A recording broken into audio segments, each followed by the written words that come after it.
it's not a one size fits all. It depends on what your program is used to. Certainly kids are kids, but not every program is built the same and prepares the same. And so I think everything has to be taken in the context of what kind of a program you have, what kind of preparation your kids are used to. I did reach out to every single one of the bands I write for and some friends who write for bands or work with bands to get, and all the band directors, to their credit, responded to me about what they were doing.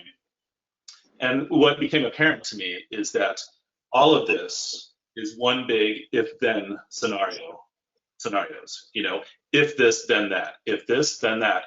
And the complexity with I don't envy the band directors right now because there's so many unknowns.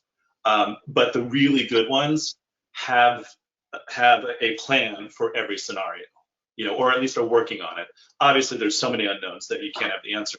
But they've gone down the if this happens, then we're doing this. If this happens, and that applies to everything. That applies to scheduling. That applies to preparation. That applies to if we lose our fundraiser, then we're not going to, get new uniforms. We're not going to do flag changes. We're going to dig flags out, all this stuff that isn't necessarily about the demand, but all the if-then scenarios, right?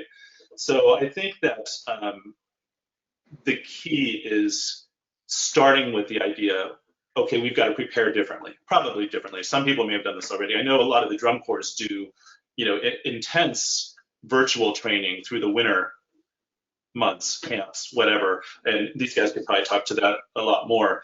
But and some of the bands have started doing that. Maybe they start rolling that out a little bit more, getting the leadership involved, using it as an opportunity to grow instead of pulling back.